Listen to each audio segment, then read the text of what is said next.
Romans chapter 12, babasahin po natin ang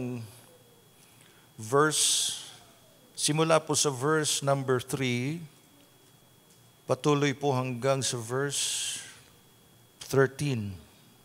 Medyo mahaba po ito babasahin natin. Maging matyaga po tayo sa pagbabasa ng salita ng Diyos. Diretso ko na pong babasahin sa wikang Filipino. Sapagkat sinasabi ko sa pamamagitan ng biyaya na ibinigay sa akin, na ang bawat isa sa inyo ay huwag mag-isip sa kanyang sarili ng higit kaysa nararapat niyang isipin, kundi mag-isip ng may katinuan ayon sa sukat ng pananampalataya na ibinahagi ng Diyos sa bawat isa. Sapagkat kung paanong sa isang katawan ay mayroon tayong maraming mga bahagi, at ang mga bahagi ay hindi magkakatulad ang gawain, kaya tayo na marami ay iisang katawan kay Kristo at mga bahagi na sama-sama sa isa't isa. Tayo ay may mga kaloob na magkakaiba ayon sa biyaya na ibinigay sa atin. Kung propesiya, ay gamitin ito ayon sa sukat ng pananampalataya. Kung paglilingkod, ay sa paglilingkod, o ang nagtuturo ay sa pagtuturo. Verse number 8, o ang nangangaral ay sa pangangaral, ang nagbibigay ay magbigay na may magandang loob. Ang namumuno ay may pagsisikap. Ang mahabagin ay may kasiglahan. Versikulo 9. Ang pag-ibig ay maging walang pagkukunwari. Kapuotan ninyo ang masasama, panghawakan ng mabuti. Magmahalan kayo na may pag-ibig bilang magkakapatid. Sa pagpaparangal sa iba ay mag-unahan kayo. Gusto kong basahin sa wikang Ingles ang verse number 10. Be kindly affectionate to one another with brotherly love, in honor giving preference to one another. Verse 11 po. Huwag maging tamad sa pagsisikap, maging maalab sa espiritu na naglilingkod sa Panginoon. Maggalak kayo sa pag-asa, maging matiisin sa kapigatian, matyaga sa panalangin. Magbigay sa mga pangangailangan ng mga banal at magmagandang loob sa mga dayuhan. Purihin ang Diyos sa malayang pagbasa ng Kanya buhay at banal na salita. Amen? Gusto ko pong ipagpatuloy ang serye na ating sinimulan tungkol sa worshiping God. You remember that? Our subject, our series of study. Worshiping God. Ngayon ang aking subject, kaugnay sa pagsamba sa Diyos, is this. Our message this morning, spiritual gifts and worship. Mahalaga po itong ating subject ngayon, mga kapatid. At yung mga nandito ngayon ay mapalad sapagkat maririnig ninyo ng live ang teaching ngayong umaga. Hindi nyo mamimiss ang teaching na ito. Let's pray once again. Heavenly Father, we give you praise and glory. Hindi po sa amin, Panginoon, kundi sa iyo lamang ang papuri. Tulungan niyo po kaming makaintindi, Panginoon, ng iyong mga salita na maipangangaral at maituturo, maibabahagi ngayong umaga. Anoint us, Lord, every one of us here in this house church, dito sa aming iglesia, Panginoon, home church, na kaming lahat ay lakipan mo ng iyong banal na pagkasi at gabay ng Espiritu Santo. This is our prayer in the name of Jesus Christ our Lord. Ang lahat ay magsabi ng Amen. Praise God. Makakaupo na po kayo. The spiritual gifts and worship, ang mga kaloob na espiritual at pagsamba. Batid natin lahat, mga kapatid, as Christians and Bible believers, that there is a widespread interest in the subject of the gifts of the Spirit. Every Wednesday, please pakisarado ng pinto, mga kapatid. Every Wednesday night, 7:30 p.m. po, I invite you to join us sa ating systematic Christian theology. Yan po'y aral, doktrina ho yan. Don't be afraid of the word doctrine, mga kapatid, dahil pag sinabing doktrina sa Tagalog, aral. We have to learn proper doctrine. We have to learn the truth, yung fundamental teachings of the Bible. Sinimulan ko po yan sa bibliology at tatapusin ko po loobin ng Diyos hanggang eschatology. Yun po yung mga technical terminology para magkaroon tayo ng awareness. We study about the Bible, and then sinundan po natin yan ng theology proper, meaning the study about God. And then we talk about God the Father, and then God the Son, the Trinity, at ngayon po sinisimulan ko yung teaching on pneumatology.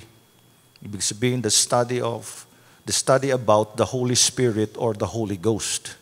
Kung ang gamit ninyo ay King James Version, nandun yung ghost, di ba? Pero hindi humulto yung tinutukoy doon, ha?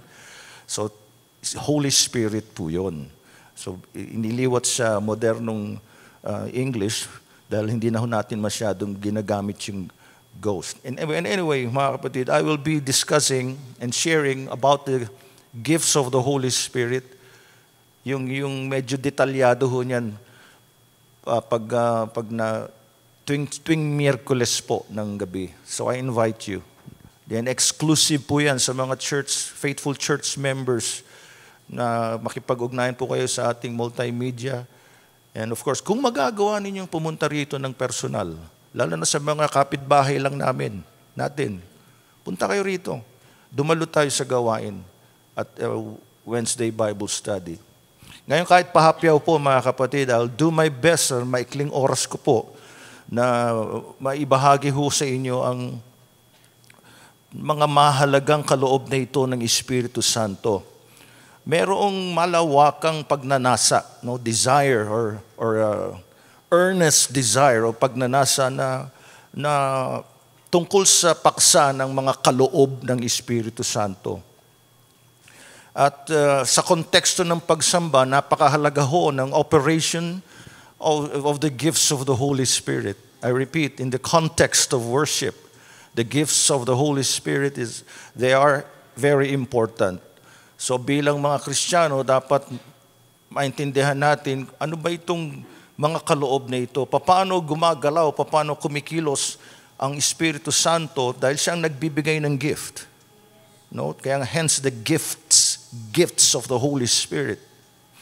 Now, hindi ho masama at hindi ho bawal na as a Christian na pagnasaan mo, na matanggap mo at mag-operate sa iyong buhay as Christian ang mga kaloob ng Espiritu Santo. It is not bad or it is not wrong to covet, to earnestly covet. Yan ay nasa King James. Sa lahat po ng covetousness, ito yung justifiable eh. Do you get me? Do you understand, church? Sa lahat ng pagnanasa, ito yung karapat-dapat. Nakasulat po yan sa unang Korinto 12:31. Ang sabi ni Apostol Pablo, but earnestly covet the greater gifts. Tignan niyo po. Sa New King James, earnestly desire. But earnestly covet. And yet I show you a more excellent way. You covet the best gifts. So hindi masama, nilulit ko as a Christian, desire it. Earnestly covet datapwat maningas ninyong nasain. Sa isang salin ang sabi sa wikang Filipino, subalit pagsikapan ninyong mithiin ang higit na dakilang mga kaloob. Inulit ko po ito ang covetousness na justifiable. Nasain mo siya. Yung regalo, kaloob, gifts of the Holy Spirit. Hindi lang isa, hindi lang dalawa, kung pwede nga lang po, lahat. Lord, Holy Spirit, bigyan niyo po ako ng mga kaloob na ito. The best gifts. And yet, sabi ni Pablo, sabi niya, yet, I will show you a more excellent way. So ituturo sa atin ng Biblia, sa pamamagitan ng apostol natin na si Pablo, kung ano yung paraan, pamamaraan on how to obtain this gift. So, tsagain ho natin mga kapatid. Amen. In other words, ang Diyos hindi siya madamot. When we come to Him, humingi tayo sa Kanya, He will give us what we desire. According to His sovereign will. Not just His will, but His sovereign will. When we say that God is sovereign, hindi natin siya pwedeng diktahan. You understand that? So maingat ho tayo sa panalangin sa Panginoon, Lord, I want your sovereign will in my life. Dahil hindi po lahat ng gusto natin, ibibigay niya. Hindi po lahat ng gusto natin niyang gawin, ay gagawin niya. God is not answerable to anyone. God is not answerable to you. God is not answerable to me. He is the King. The sovereign King. Siya'y nasa trono. Walang pwede magdikta sa Kanya. Please understand that, mga kapatid, dahil naaabuso ngayon yung prayer. Minsan narinig ko isang preacher, nalungkot ako, narinig ko sa kanya ito. Sabi niya, I no longer pray, I demand. Sabi ko, what a braggadocious spirit. And God hates pride. Ikaw ba'y pupunta ka sa isang taong hari o reyna for that matter? Queen of England, for example, at sabi mo, Queen, I demand something from you. Baka pugutan ka ng ulo dun. Kahit sa piging ng mga hari, magistrates, queen, piging, handaan, hindi ka pwedeng unang susunggab dun sa pagkain. Hanggat nag-i-speech pa yung king o yung queen, kahit 30 minuto at gutom ka na, hindi ka pwedeng kumain. Gutom na ako eh. Pag nakita ka niya, pugutan nga ng ulo yan. Aray ko. Of course, nagbibiro po ako, pero may mga ganong batas, mga kapatid. Then who we are to say, to tell God, I no longer pray, I demand. Sabi ko, hindi nito siguro nalalaman ng sinasabi niya, dahil God actively opposes the proud. Inuulit ko, mga kapatid, wala pong negotiations. Mayabang ka, palalo ka, prideful ka, walang negotiation. Hindi sasabihin ng Diyos sa iyo, teka, upo muna tayo. Pwede ba tayo mag-usap, anak? He actively opposes the proud. But He gives grace to the humble. In fact, if you will read the book of Psalms, mga kapatid, kung may iginagalang Panginoon that God truly respects, yung mapagpakumbaba. Imagine that. The King of Kings, the Lord of the heavens, the King of the whole universe, ginagalang niya yung mababa ang loob. Pero sa palalo, He opposes it. Ibinabagsak pa nga niya yun. So as we approach the Trinity, the Holy Trinity, as we approach the Holy Spirit especially, because He is a perfect gentleman, if I may use that terminology, wag natin siyang pipigatiin sapagkat siya'y Diyos. And He gives. Amen? So, pinapaliwanag ko po yan, mga kapatid, because masyado nang naaabuso ngayon ang panalangin Ang iba pa nga'y kung manalangin, sinisigawan ng Panginoon. Di ba? Kahit bumulong ka lang, kahit magsalita ka lang ng normal, di mo kailangan sigawan ng Panginoon dahil naririnig ka niya. Amen. Now, may mga nagtuturo ngayon na naniniwala rin sa Biblia, and some of them are godly men and women, but they believe and they teach na ang mga kaloob daw ng Espiritu Santo ay lumipas na. Ang tawag sa kanila ay cessationists. Na the gifts of the Spirit ceased. Kailan daw po naghuminto at tumigil yung mga kaloob ng Espiritu? Ayon sa kanilang pagtuturo, nag-cease na daw po yan even during the early church. At lalo na noong dumating na yung perfect one, yung perfect. First of all, mga kapatid, bago ko po i-share sa inyo yung verse na ginagamit nila na di umano, lumipas na ang mga kaloob ng Espiritu Santo. Una sa lahat, wala po akong nabasa. You correct me if I'm wrong. Sa mga nagbabasa at nag-aaral ng salita ng Diyos seriously, if you're a student of the Word, correct me if I'm wrong. Pero wala po ako nabasa sa Biblia that the gifts of the Spirit ay huminto na. Wala akong nabasang ang early church ay mga cessationists. Wala po eh. Para sa akin po, as I study this subject, parang ito yung spiritual cop-out lamang po ng mga nagsasabi that the power of God is no longer present in the church. Sa salitang cop-out, yung bang nagpapalusot lang sila na, or excuse, that's the word. Excuse na. Cease na eh. Cease na ang gifts of the Holy Spirit. Pag sinabi mong nag-cease na o huminto na yung gifts of the Holy Spirit, hindi wala na rin ang Holy Spirit. Common sense na lang, mga kapatid. Di naman kailangan maging theologian ka eh.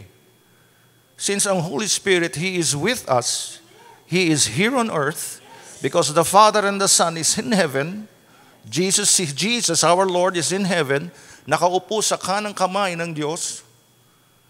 So who is present in this world? Who is with us right now? Sabi ng Panginoong Yesus, kailangan akong bumalik sa Ama upang sa pagbabalik ko sa Ama, when I go back to the Father, He will send the Holy Spirit. Another comforter, another of the same kind. So although si Jesus, His person is up there in heaven, but His presence is here with us through the person of the Holy Spirit. I repeat, dahil napakahalaga po nun. The person of Jesus Christ, yung persona niya ay nasa heaven, pero kasama natin siya, His presence is with us through the person of the Holy Spirit. He is active. Ito po yung ginagamit nilang basihan kung bakit daw lumipas na yan, lipas na yung mga kaloob. 1 Corinthians 13:10. Pwede nyo guhitan ng Bible ninyo. Ito yung verse na ginagamit nilang basis to hold their view or to support their argument. Pakinggan niyo po. But when that which is perfect comes, then that which is imperfect shall pass away. Tignan natin sa New King James Version. But when that which is perfect has come, then that which is in part will be done away. Sa wikang Tagalog, subalit kapag ang sakdal ay dumating, ang bahagi lamang ay magwawakas. Sa malalim na salin, datapot kung dumating ang sakdal, ang bahagya ay matatapos. Ito yung ginagamit nila, nagtapos na raw po yung mga kaloob ng Espiritu Santo dahil dumating na yung sakdal. Ngayon alamin natin, ano ba yung sakdal na dumating na tinutukoy ni Pablo? Ayon sa kanilang interpretasyon, yung daw perfect na dumating na, yung sakdal na dumating, yun daw po yung salita ng Diyos, yung Biblia. Since ang Biblia kompleto na, hindi na natin kailangan ang mga kaloob ng Espiritu Santo. Mga kapatid, meron pong, if you will study this verse, merong double meaning po ito. Yung sakdal, first of all, yung dadating, walang iba kundi ang ating Panginoong Jesucristo. Pagdating ng ating Panginoon during the rapture, tayo'y kukunin, tayo'y aagawin from this earth, dadalhin tayo doon sa kanyang presensya, sa kanyang kaharian. Hindi na po natin kakailanganin itong mga kaloob na ito ng Espiritu Santo. Dahil itong mga gifts na ito ay para lamang dito yan sa earth, sa lupa, sa iglesia, para sa kapakinabangan at ikalalakas for the edification of everyone. Pagdating ng perfect, hindi natin kailangan. Tapos na. Doon pa ba sa langit, mag-i-speaking in tongues ka pa ba ron? I will discuss that later, mga kapatid. And then yung sakdal na tumutukoy dito, yung isa pang kahulugan nito, pag-ibig, yun ang sakdal. Amen. But when that which is perfect has come, then that which is in part will be done away. Naintindihan niyo po, mga kapatid? That which is perfect, the Apostle Paul is not referring to the Bible, but to love. Dahil sabi niya rin, sa mga succeeding verses, love never fails. Di ba? Yung mga kaloob, in part, will be done away. Lilipas, magwawakas. Hindi sinabing nagwakas na, magwawakas. Pero ang pag-ibig, hindi magwawakas. Even doon sa kaharian ng Diyos, wala na pong iiral doon. Ang iiral na lagi doon, walang patid, walang humpay, walang katapusan, walang failure, is love. Kaya dito pa lamang po sa lupa, dito pa lang sa iglesia, gusto na ng Diyos na magmahalan tayo. Pag-ibig ang dapat umiral. Kaya meron kang ang kaloob ng Espiritu Santo, nasa sayo yan, pero wala ka namang pag-ibig, wala kang kabuluhan. Amen? Love never fails. Kaya dito basahin natin yung naunang talata sa 1 Corinthians chapter. Basahin natin ng chapter 13, verse 8. Ayan. Tignan niyo po. Basahin natin, ha? Ang pag-ibig ay walang katapusan. So magwawakas na yung ibang mga kaloob, matatapos din po yan, darating yung araw, matatapos yan. Pero hindi ngayon. Kailangan natin lahat yan. Nasusundan niyo po? Are you listening? But love never fails. But whether there are prophecies, pakinggan nyo, they will fail. Whether there are tongues, they will cease. Whether there is knowledge, it will vanish away. Tignan nyo ang ganda ng pagkakahanay ho rito kung unawain natin. Ang pag-ibig, walang katapusan. Subalit maging mga propesiya ay matatapos. Hindi sinabing tapos na. Ang linaw-linaw eh. Pag sila nagbabasa, lumalabo. Pero pag binabasa ko, ang linaw eh. Maging mga wika ay titigil. Pero hindi pa ho tumitigil yan. Titigil. Maging kaalaman ay lilipas. Ganda, no po? O kaya sa talatang 10, para makuha natin yung konteksto, subalit kapag ang sakdal ay dumating, ang bahagi lamang ay magwawakas. Lahat po ng spiritual gifts, mga kapatid, ito'y inilarawan sa atin, isinulat sa 1 Corinthians chapter 12. Punta ho tayo doon. Chapter 12 verses 8 through 10. All the spiritual gifts described in 1 Corinthians chapter 12 verses 8 through 10 are available today, should God be pleased to grant them. Right? So isa-isahin ho natin. For to one is given the word of wisdom through the Spirit. To another, the word of knowledge through the same Spirit. Sa isa ay ibinigay sa pamamagitan ng Espiritu ang salita ng karunungan. Ang sa iba'y ang salita ng kaalaman ayon sa gayunding Espiritu. Verse 9. Sa iba, or to another, faith by the same Spirit. To another, gifts of healings by the same Spirit. Sa iba'y pananampalataya sa pamamagitan ng gayunding Espiritu. Sa iba'y mga kaloob ng pagpapagaling sa pamamagitan ng isang Espiritu. Papansin niyo po laging tinutukoy dito, sinasama, same Spirit. Iisang Espiritu. Gayunding Espiritu. So ang Espiritu Santo na iisa, hindi tayo dapat magkakaiba-iba ng pinanggagalingan ng kaloob. Kaya naririnig nyo marahil yung mga katagang iba espiritu ng taong ito. Kita nyo? Terminology ng mga Kristiyano yan, mga kapatid. Sa mga bagong mananampalataya, baka ngayon nyo lang mayroong different spirit itong taong ito. And there is such a teaching in the Bible regarding the transference of spirit. Pag ang kasama mo ay mainggitin, yung espiritu niya, mainggitin, eventually mahahawa ka eh. Pag may kasama kang mahilig bumulong-bulong, yung bang, napipreach si pastor, bubulong. Ibang espiritu yun. Diba? Hindi gagawin ng Espiritu Santo yun. Yes, same Spirit. Yung mga kaloob na ito'y nagmumula sa Kanya. At itong mga gifts na ito'y binabahagi ng Holy Spirit as He wills. Ayon sa Kanyang kagustuhan.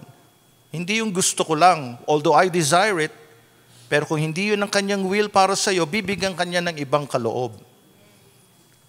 Alright, verse 10, basahin natin.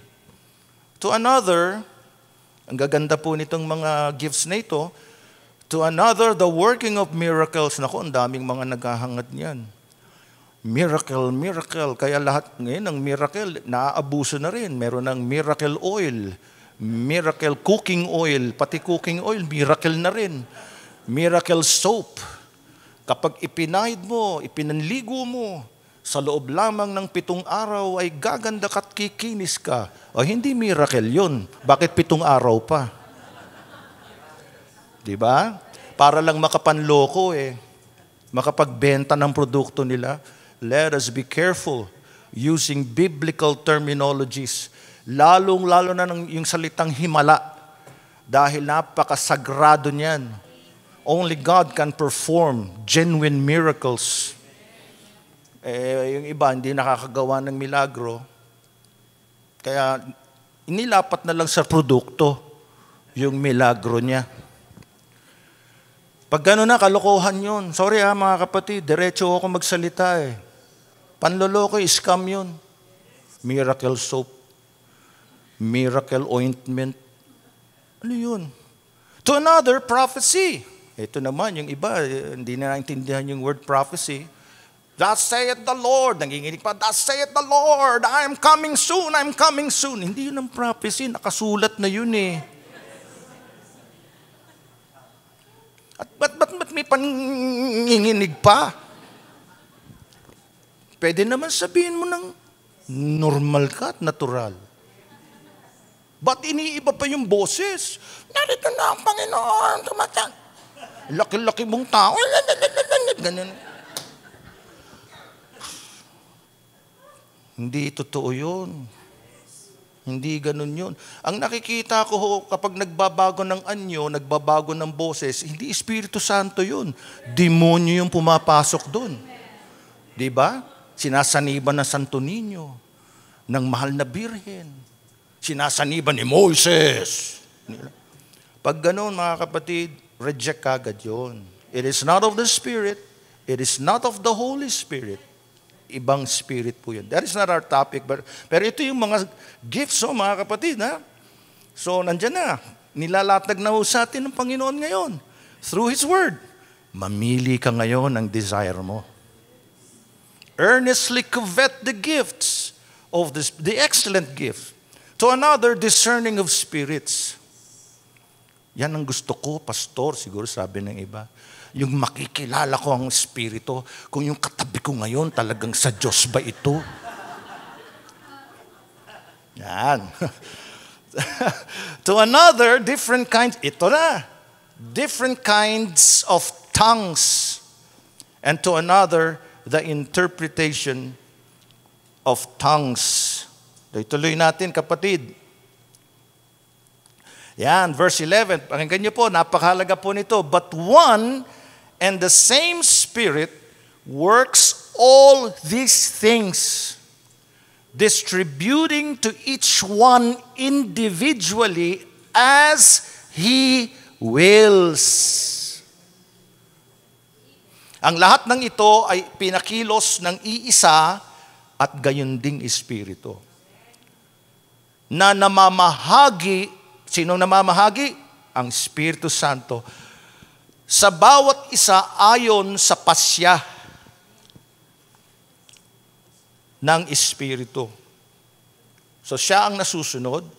Ang Espiritu Santo ang nagpapasya. Hindi ako, hindi ikaw. Mahalaga po itong inuulit-ulit kong mga punto, mga kapatid. Bagaman marahil ay meron tayong ninanasa na kaloob, pero siya pa rin ang masusunod. Because He is sovereign. Alright? Now, alin sa mga kaloob na ito, mga kapatid? Ako, alam ko, ang sagot ko sa tanong ko eh.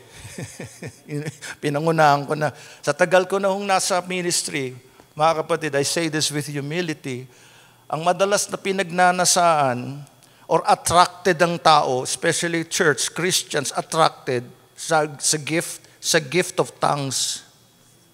Attracted sila dyan. Why? Dahil sa lahat po ng mga kaloob, ang kaloob ng pagsasalita ng iba't ibang wika ay madaling gayahin. If you'll just try hard enough, you can imitate it. Hindi ho lahat ng speaking in tongues o wika na naririnig po natin ay genuine. Ginagaya nga ho ng iba yan eh. Para lang masabing puspos ng Holy Spirit, nagsasalita, hindi siya makapagsalita ng iba't ibang wika, so naririnig niya, may narinig siyang syllables o inuulit-ulit na salita. So sa kakapakinig niyang ganon, ginayan niya. Pag sinabing wika, hindi, pastor, ano yan eh? Salita ng mga anghel yan. Kaya walang nakakaintindi. Church, first of all, ilalatag ko ito I believe na merong genuine speaking in tongues.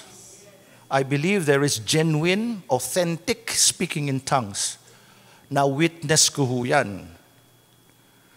And I personally experienced that.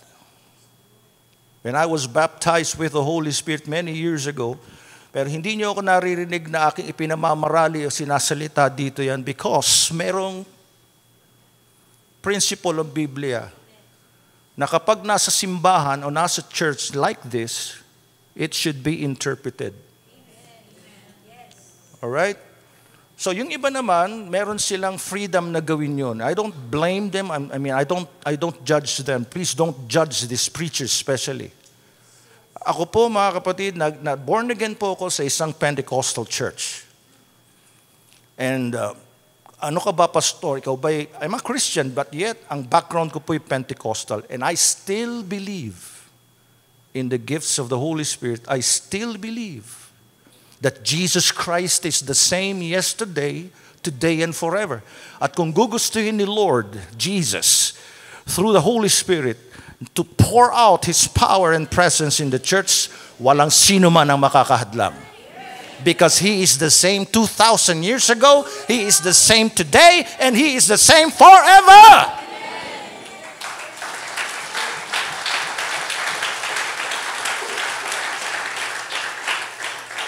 But when I'm alone in my prayer room, PSR kung tawagin ko po yan. When I'm alone at walang tao, I still exercise it. I'm praying in the Spirit, not with my understanding.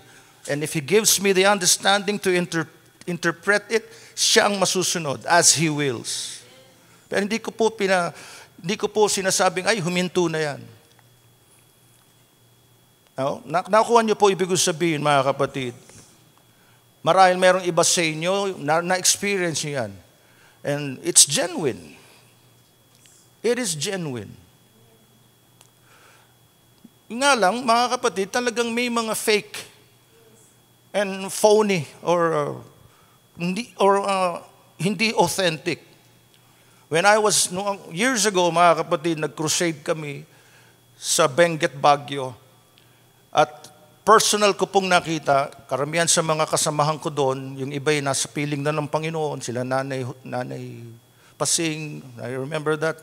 Nung ako'y nagpapastor dyan sa Miguelin, sa Maynila, many years ago. And then nag-crusade kami for 3 days and 3 nights. Pangatlong gabi ako po yung naatasan para mangmuna sa krusada doon. 2:00 na madaling araw, natapos yung crusade, tapos nagliligpit na kami ng gamit, mga kapatid.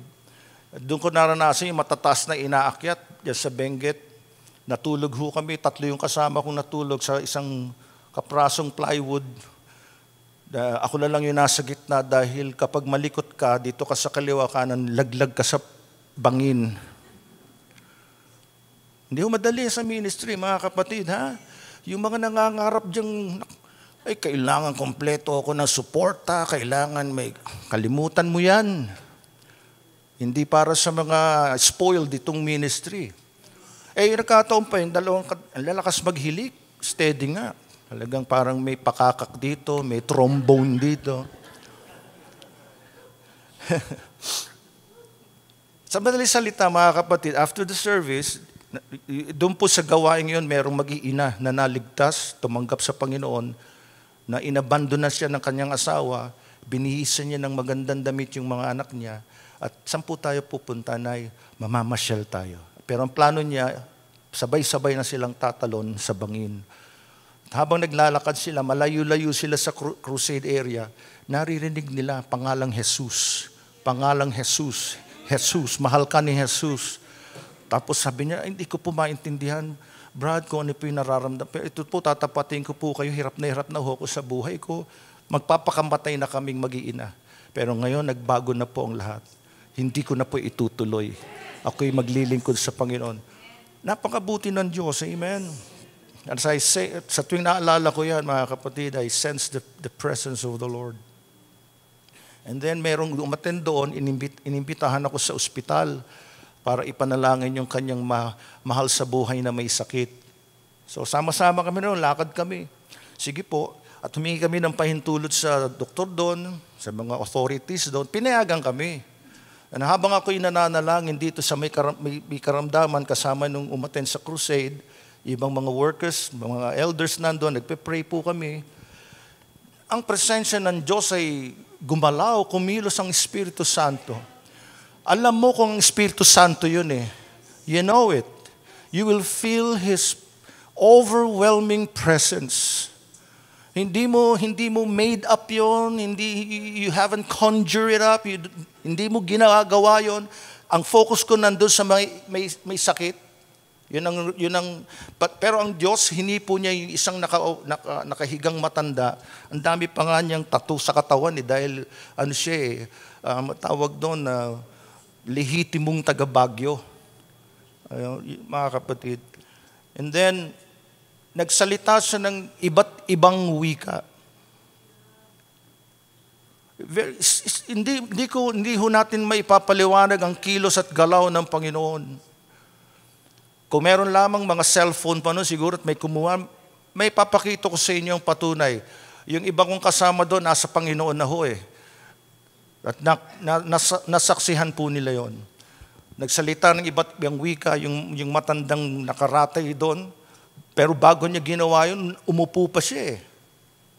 Umupo, and then ang nagpaliwanag ng wika ay yung kanyang apo na naroroon.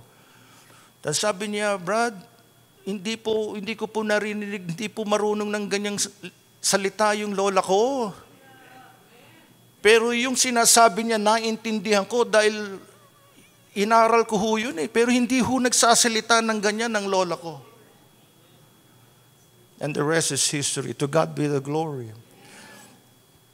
At sabi ko, anong sinasabi niya? At purihin ng Diyos. Tungkol sa kabutihan, kapangyarihan ng Panginoon, pagpapagaling sa mga may sakit. At lumakip din po nung gabing yun ng gifts of healings.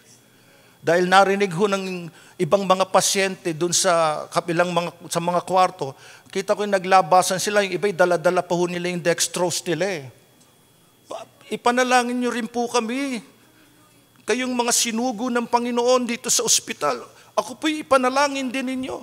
At yung mga nurses, yung mga doctors, naghawakan na ng kamay. You see, hindi mo pagdududahan if the Holy Spirit is there. The healings are genuine.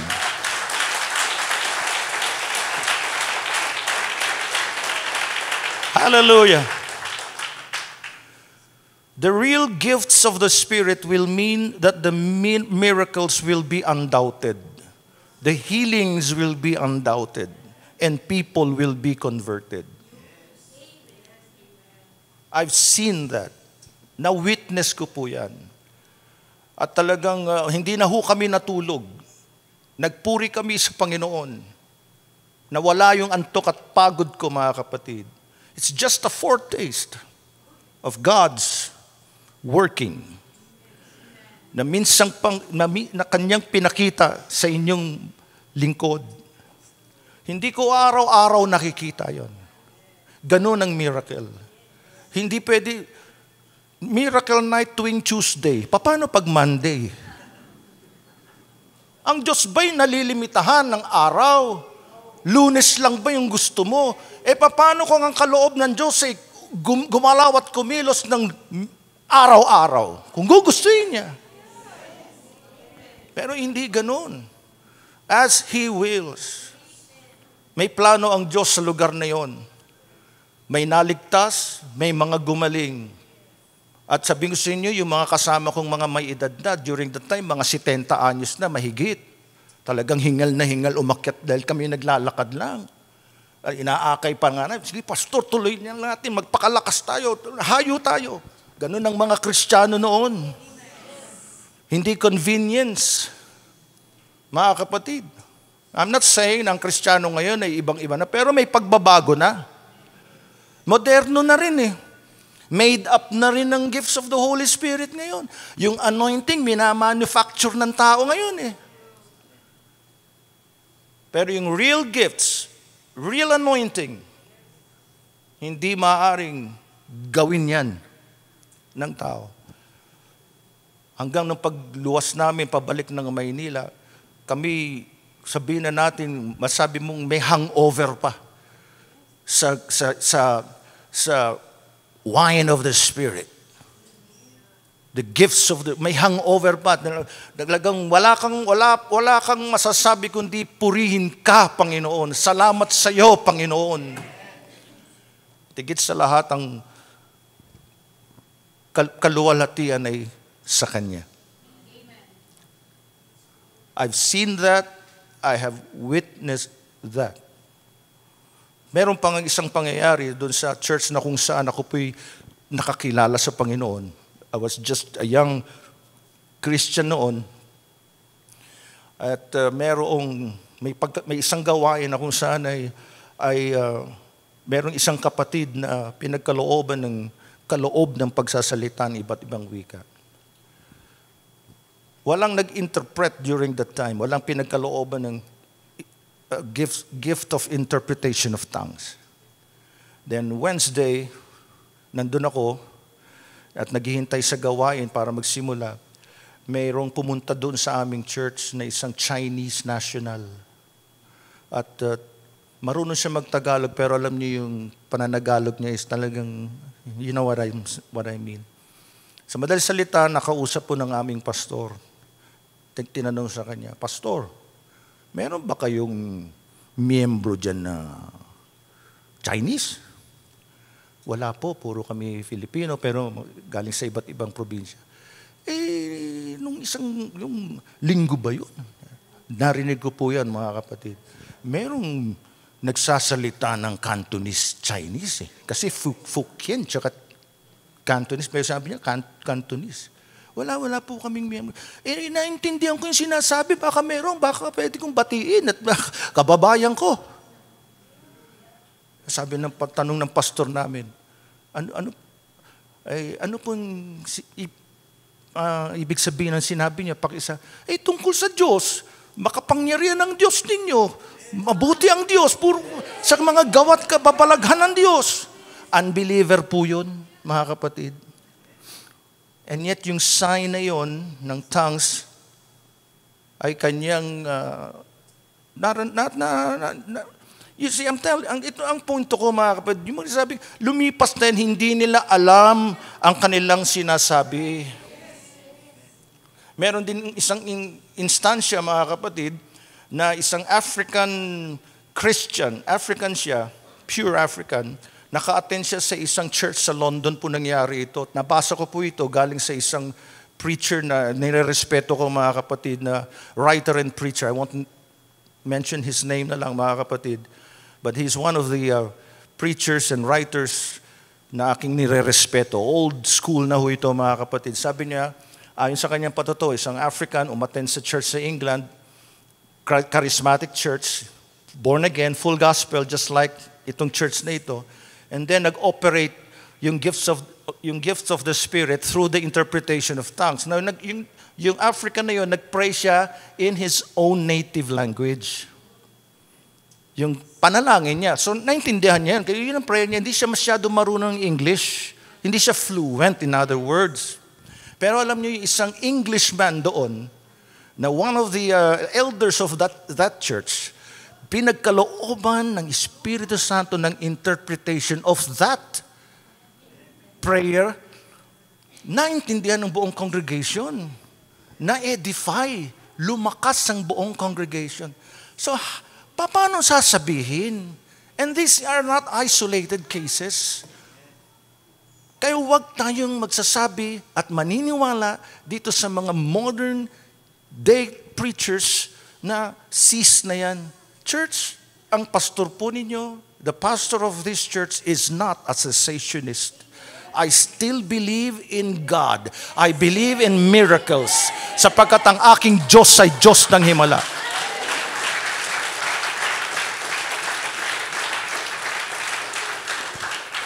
Listen, mga kapatid. When God gives a gift of the Spirit, it is for two reasons. Number one, the first is for His glory. Napakahalaga po nito. Para sa kanyang kaluwalhatian. Since ang topic natin is all about worship, church, listen. Kapag tayo nagtitipon sa church, dapat alam natin ang difference between entertainment and worship. Sa labas, of course, entertainment. I'm not against that, mga kapatid. Lagi ko po itong sinasabi. Kung gusto kong ma-entertain, hindi ako sa church pupunta para ma-entertain ako. Meron akong pupuntahan para ako'y ma-entertain. Alam niyo yung ibig ko sabihin, mga kapatid. When we gather, for example, mayroong birthday, pagkatapos may kantahan doon. It's not wrong, it is not even bad. Pero para sa akin po, this is my preference, namimili rin ako ng kakantahin ko. Dahil hindi lahat ng kanta ngayon, nakaka-relate ako, tsaka, ewan ko, parang sangkap ng lugaw kasi, tsaka anyway, sa entertainment world, sino ang niluluwalhati doon? Diretsahan tayo, tao ang niluluwalhati doon. Yung artist ang nag-glorify doon. Entertainment. Sino ang pinaluluguran doon o sino-sino? Yung mga taong nanonood. That's entertainment. Yung performance ng artist or artists for that matter, yung performance is for the people. For example, kung ako yung artist, I am here to entertain you. Kaya no talk, more music, kung ano-ano pang mga sayawan. Yan ang entertainment sa world. Sa church, hindi natin kinokopya yon. Amen. You see, when we come together in worship, it's for and solely for the glory of God. Siya ang niluluwalhati. Ang Diyos ang pinararangalan at siya lamang po ang pinaluluguran. So, if I may use the word performance, para wala nang maging kalituhan yung iba. Performance din yun. Okay, allow me to use that. We are performing for God and not for men. Kaya pinaghahandaan, inaaral, pinapanalangin. Hindi porke meron kang kaloob, o naman ng kaloob, for example, yung teaching, kaloob ng pagtuturo, kaloob ng exhortation. Bubuka mo lang ba ang bibig mo? Kung meron kang gift of teaching or gift of preaching, bubuksan mo lang ang Biblia, alam ko ng mga aral, pastor, kaya ko yan, kasi may mali. Mali. That is wrong. Pinaghahandaan mo yan, binababad mo sa panalangin, sa luha at paghahanda. Just like the gift of teaching. Hindi lang basta ididikta sa iyo ng Espiritu Santo. Kung hindi ka nagbabasa ng Biblia, ano ididikta niya sa iyo? Ano ituturo niya sa iyo? Naintindihan niyo po ba ako, mga kapatid? Ang audience natin. Kaya ngayong umaga, I'm not here to please you. Hindi ako nandirito, kaming mga preachers, para pasayahin kayo, paluguran kayo. Kaya may mga mensahe sa Biblia na kapag ipinangaral mo, kung ikaw lang ang masusunod, ayaw mong ipangaral eh. Dahil alam mong may masasaktan at talagang may mga nasasaktan. Kung ikaw ay tapat sa salita ng Diyos, you will not sometimes gain friends, kundi enemies. Even ka-church member mo pa. Why? Dahil ang unang-una at siya lamang ang dapat paluguran natin, God. The glory belongs to Him. Hindi tayo makikipag-compete sa Kanya kahit sa gatiting na kaluwalhatian. Because He will not share His glory to another. So ang worship with the gifts of the Spirit, but one and the same Spirit works all these things, distributing to each one individually as He wills. Dahil will niya, kagustuhan niya, sovereign will niya ang nasusunod, siya lamang ang dapat purihin at dapat parangalan. Dapat paluguran.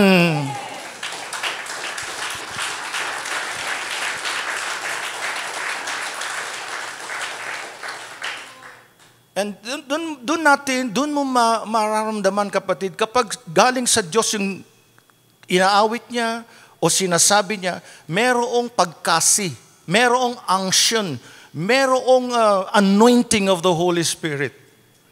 At nagko-coincide sa iyo, you agree. Dahil iisang impulse ng Espiritu Santo. Hindi ka napipigati. Yes, mabibless ka, nakaka-bless siyang umawit.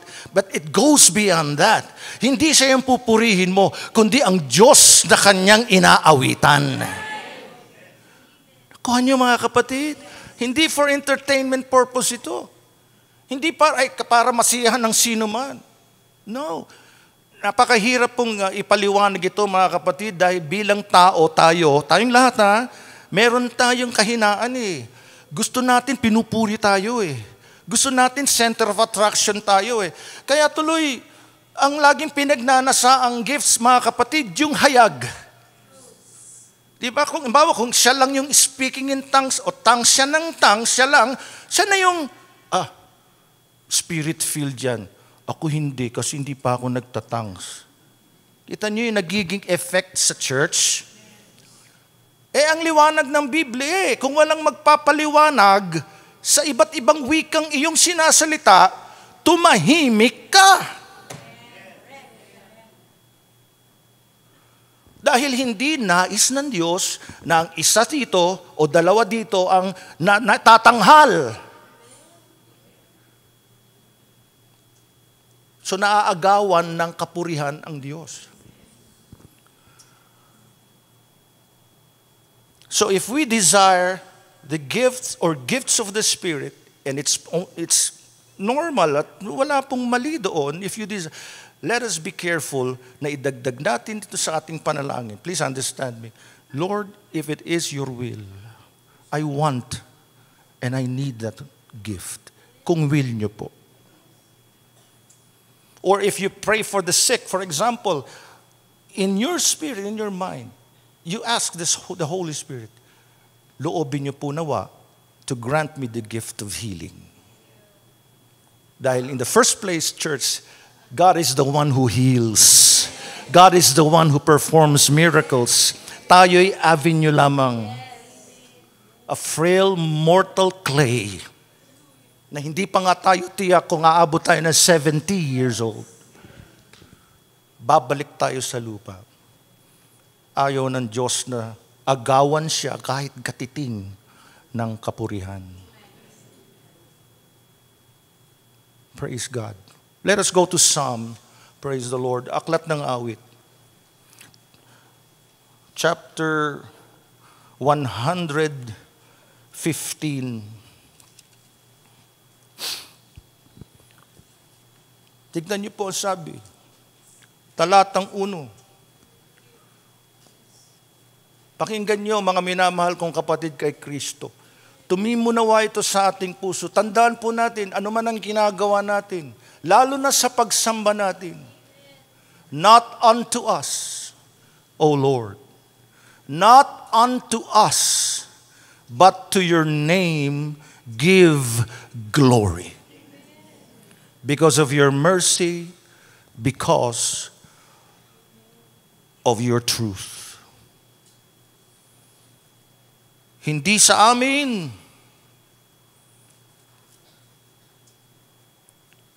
Huwag sa amin, O Panginoon. Huwag sa amin. Kundi sa iyong pangalan ay ibigay ang karangalan. Dahil sa iyong tapat na pag-ibig at dahil sa iyong katapatan. So ang ganitong uri ng adoration ay nauukol lamang sa Diyos. We appreciate talent. We appreciate yung natural gift or talent. Tama lang, marapat lang igalang. I for one, I really appreciate itong mga talented na tao. Silang may mga talent of singing and kung ano pa, or arts. I truly respect that dahil ako I'm an art-loving person, mga kapatid. Na-appreciate ko po yan.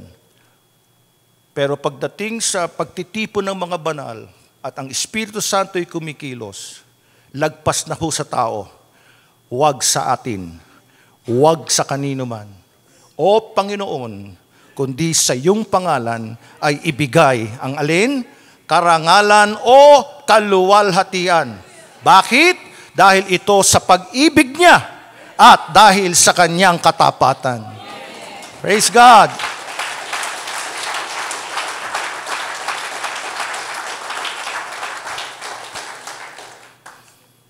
Praise the Lord.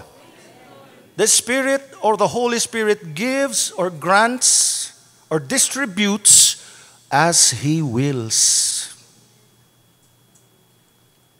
Basahin natin ang 1 Corinthians, balikan natin, chapter 12, verse 18. 1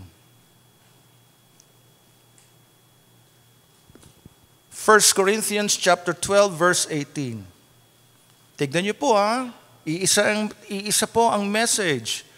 But now, God has set the members, each one of them, in the body, just as He pleased.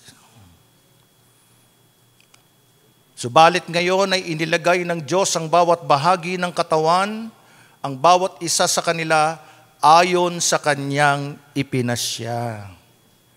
So brothers and sisters, when it comes to the gifts of the Spirit, whether we like it or not, we are shut up to the sovereignty of God. So consequently, dapat we must beware of the danger, yung panganib of working ourselves up and producing the unauthentic and phony. Kaya yung iba talagang trying hard. Mararamdaman mo ako po, ina-obserban ko po yan. I am not judging these people, mga kapatid. Pero, bawa sa gift of healing, makikita nyo sa Bible, if you will read the workings of Jesus Christ, are you listening? Wala nang mga hocus-pocus, walang camera, sa bagay wala pa. Pero kahit meron na, palagi, wala eh. At lagi niya instantaneous eh. Hindi yung, ikay gumaling na, ikay tumayo. Ayaw tumayo sa wheelchair.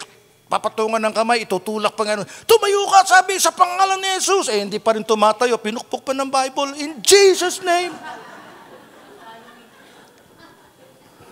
Eh, kung ako yung ginanong, yung nasa wheelchair, talagang makakatayo ako noon. Gagantihan ko siya. Amen? Kita niyo yung trying hard. Yan, nakakalakad na mga kapatid, nakakalakad na. Pag nakakalakad, ganun bang Hindi, pag nakakalakad na, talagang lakad.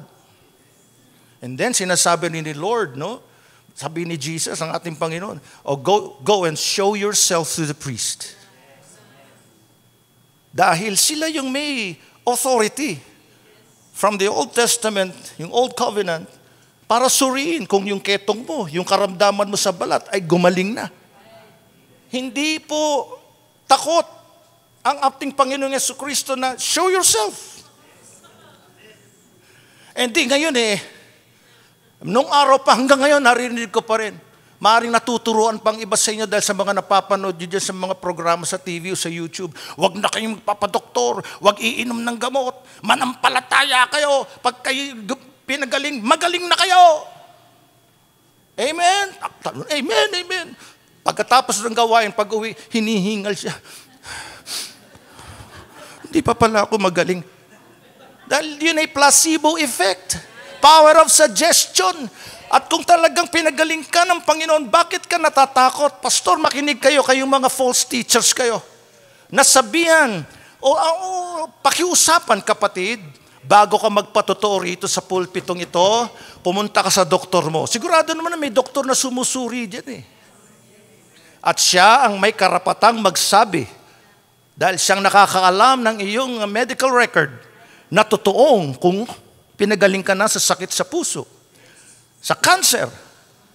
Ay, hindi, pastor, manampalataya ka. Sabi ng Nino, yung pinanonood mong apostol, na nagpapakilalang lumalakip sa kanyang mga tanda at kababalaghan. Grow up, brothers and sisters. Hindi against you, Lord, sa medical science and medical doctors. Hindi against. Otherwise, hindi niya tinawag si Lucas. Doktor yun. Si Apostol Pedro na tunay na apostol at si Juan pumunta sa beautiful gate, di ba? Papasok sila sa templo to pray, Acts chapter 3, para magmanalangin at magpuri sa Panginoon, to serve the Lord. At yung lalaking lumpo dun sa pintuan ng simbahan, di ba? Humihingi ng limos, di nga humihingi ng pagpapagaling Limos po. Ano sabi ni Apostol Pedro? Silver and gold have I none. Kita niyo yung kapakumbabaan, ano? Ngayon, naku mga kapatid, kukulangin ang oras natin itong mga false teachers na ito Wala akong yan, wala akong ginto, wala akong pilak, but such as I have, kung anong meron ako, give I thee. Glory to God.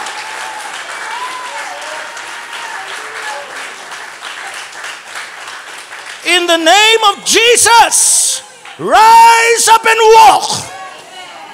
At pagdakay tumindig yung lalaking yun, lumpo from birth, congenital case. Glory to God.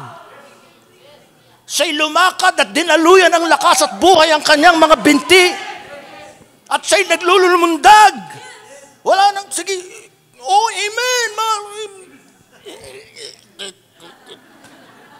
zombie. Kaya mga minamahal kong kapatid, I encourage you, read your Bible. Study the life of Christ, His workings, His miracles, His dealings. At ikumpara ninyo sa nangyayat, pinakikita may TV, may pandaraya, kung ano-anong gimmick. Hindi ka maliligaw pag alam mo ang katotohanan. And if God wills, in His wisdom to heal you, gagaling ka. At hindi siya magsasabi sa iyo, anak, bawal ang pumunta sa doktor. Sasabihin sa iyo, go and show yourself to your doctor.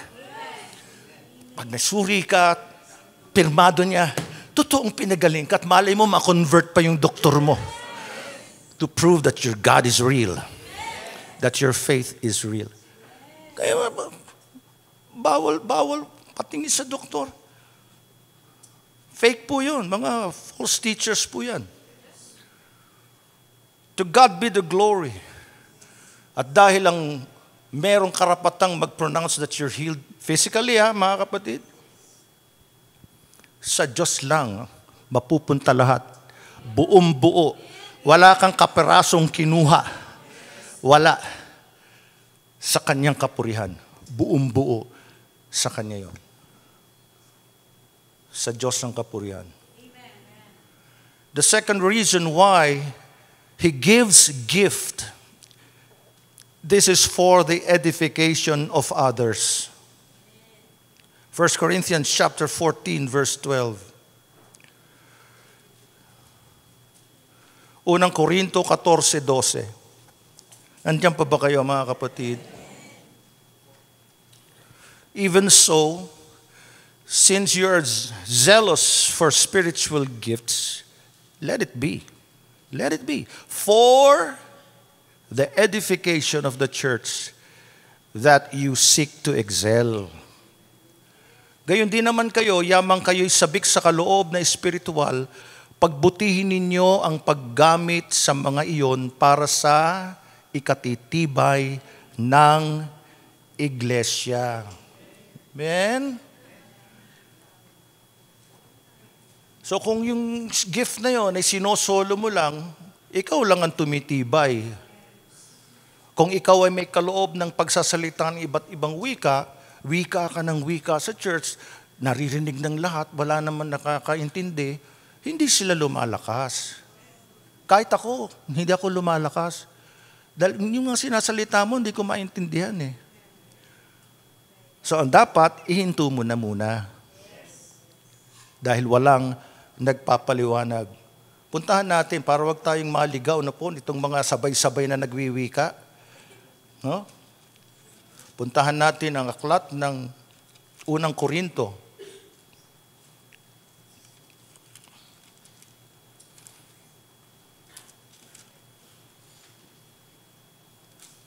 Chapter 14. Kasi yung mga gifts, mga kapatid, pinaliwanag po ito from chapter 10, chapter 12, 13, kasama rin po ang 14. Simulan natin, chapter 14, 1 Corinthians, verse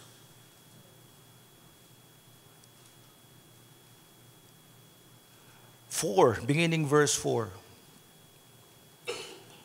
Are you with me? Ang nagsasalita ng ibang wika ay pinapatibay ang sarili. Ngunit ang nagsasalita ng propesiya ay pinatitibay ang iglesia. So ang difference between wika, common sense will tell us, iba't ibang wika yon. Walang nakakaintindi, pinatitibay niya ang kanyang sarili. Pero yung nagpopropesiya, ibig sabihin, naghahayag siya ng salita ng Diyos na naiintindihan ng lahat, pinatitibay ang iglesia. Kahalintulad din po ito halos ng exhortation, gift of teaching. Katulad ng pag-exhort sa atin kanina ni Sister Det, pinatibay ang iglesia. Ako'y tumibay, tumibay din kayo. So yun po. Ngayon, sabi ni Apostol Pablo, nais ko sanang kayong lahat ay magsalita ng mga wika. So hindi bawal. Okay lang yun. Subalit, lalo na ang kayo ay magsalita ng propesiya. Ang nagsasalita ng propesiya ay higit na dakila kaysa sa nagsasalita ng mga wika. Malibang mayroong nagpapaliwanag upang ang iglesia ay mapatibay. I wish you all spoke with tongues, but even more than you prophesied. For he who prophesies is greater than he who speaks with tongues. Yung importance po kasi, dahil ang nakikinabang sa prophecy is everybody. Unless, indeed, he interprets that the church may receive edification. Kaya ito po ang order ng church service when it comes to the gifts of the Spirit and worship. Are you with me, church? Yes. Ngayon, verse 6. Subalit ngayon, mga kapatid, kung ako'y dumating sa inyo na nagsasalita ng mga wika, anong inyong mapapakinabangan sa akin? Malibang ako'y magsalita sa inyo sa pamamagitan ng, there you are, pahayag, o kaalaman, o propesiya, o ng aral. Ay may mga gawain po, saglit po mga kapatid, pag kayo'y nakakita ng mga pagtitipon gaya nito sa ngalan ng Panginoon, o kaya'y sinasabing sila'y naniniwala sa gifts of the Spirit, tapos yung pastor doon, yung preacher doon, pagtayo pa lang sa pulpito, tongues na siya ng tongues, 30 minuto na, labag na dito yon. I'm not saying na mali yung ginagawa niya. Hindi ko alam kung he's just making it up or... Pero anong maintindihan natin kung nagsasalita siya ng iba't ibang wika? O sabi ni Pablo, malibang ako'y magsalita sa inyo sa pamamagitan ng pahayag, kaalaman, propesiya o ng aral. Verse 7, maging ang mga bagay na walang buhay na tumutunog kagaya ng plauta o alpa. Kung hindi sila magbigay ng malinaw na tunog, paano malalaman kung ano ang tinutunog? Ang ganda talaga ng salita ng Diyos. Dito sa ating munting instruments, mga kapatid, pag pumalo ang drummer ng drums at ang binigay na tunog ay bass, ano yun? Kuha niyo po. At yung naggigitara, si Brother Aris, habang siya kumakalabit ng kanyang mga kwerdas, tunog drums. Ano yung tinutunog nun? Practical ang Bible, oh. Oh. Verse 8, sapagkat kung ang trumpeta ay magbigay ng di malinaw na tunog, sino ang maghahanda para sa digmaan? Ay, nung panahong yun, mga kapatid, di ba, bago yung declaration, pag-geret, ganun yun. Pero kung ang tunog ay, tunog pompiang, ano yun, gera na ba yun? Ano ba? Ano ba gagawin natin? Kaya nga, di ba, sa bawat okasyon, may akmang tunog? O, di ba? Hanggang ngayon, sa modernong panahon natin, pag-graduation ceremony, may tunog yan. Ano yung tunog nun? Tan, tan, tanananan. Graduation yun. Tananan. Pag kinakasal, yun din ba ang tunog? Tan, tan, tan, tan. Kasal yun. O, pag mayroong emergency ambulance, alam nyo natin ang tunog. O, ano pang okasyon? Sabihin nyo pa, mga kapatid. Birthday. Bayang magiliw. Common sense. Kaya alam mo kung ano isusuot mo. Alam mo kung anong paghahandaan mo. Gayun din ang mga military, may mga tunog yan, mga trompeta nila, mga instrumentalist po nila. Ang ganda.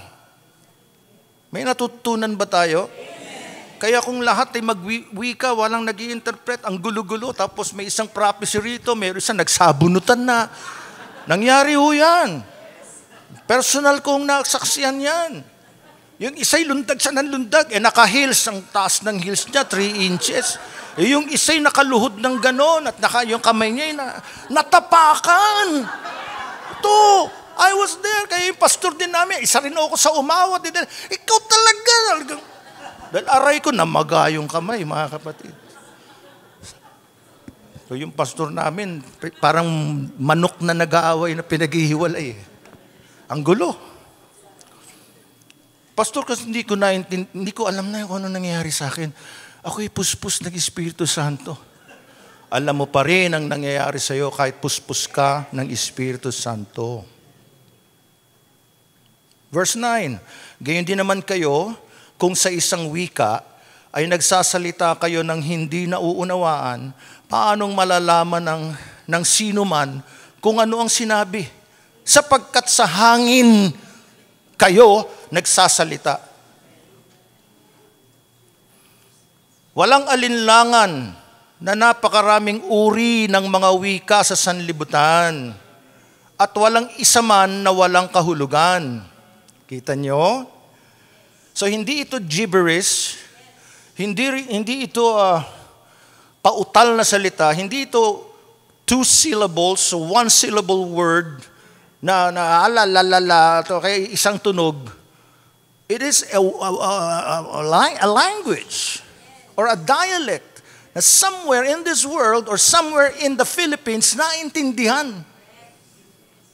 And the Holy Spirit will give the gift of interpretation. So ang suma totalang end result is the edification of the church.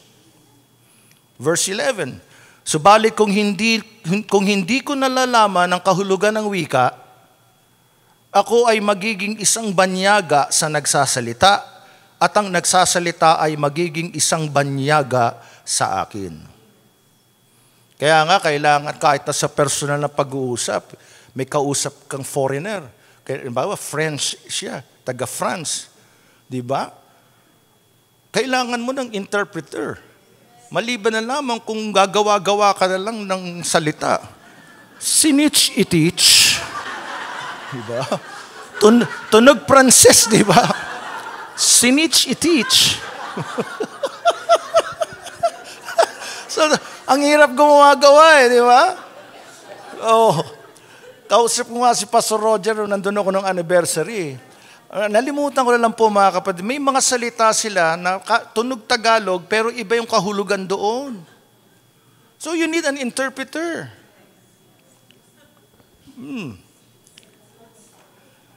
Sibong, di ba? Ano yun? How are you? Ano sagot mo? Bon appetit. Ang gulo. Dalawa kayo nag-uusap, di kayo magkakasundo. At kung nagkasundo kayo at nagkaintindi, sino sa inyo ang nasisiraan ng isip? Tama ang Biblia, oh. Gayon din naman kayo. Yamang kayo'y sabik sa kaloob na espiritual. Napaganda, earnestly covet. Kasabikan ninyo. Pagbutihin ninyo ang paggamit sa mga iyon para sa ikatitibay ng iglesia.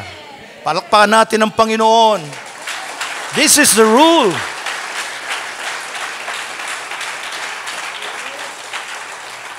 Hallelujah!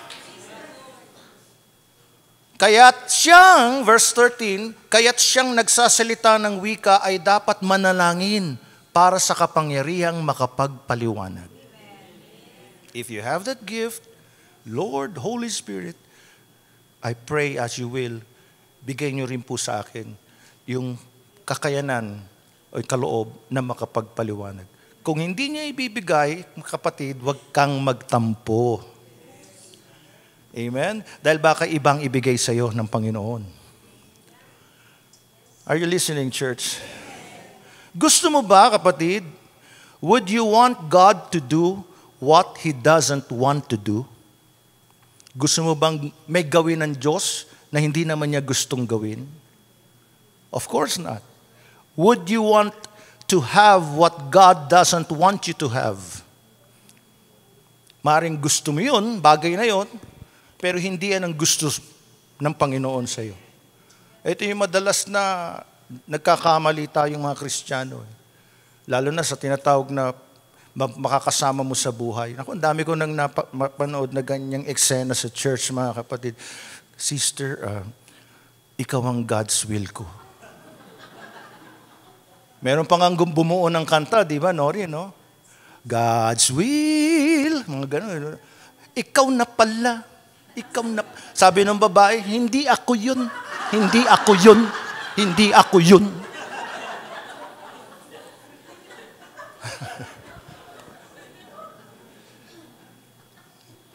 Iba pala yung gusto ng Panginoon sa iyo. Marahil gusto niyang huwag kang mag-asawa. Ulitin ko yung tanong, ha? Gugustuhin mo ba na ang Diyos ay gagawa ng isang bagay na hindi naman niya gustong gawin? Bilang paggalang, hindi natin gusto yon. Sa makatwid, hindi natin igigiit yung gusto natin. Minsan maging totoo lang ho tayo, maging practical tayo. Let's say sa mga things that we need and we want. And most of the time naman po, gusto natin eh.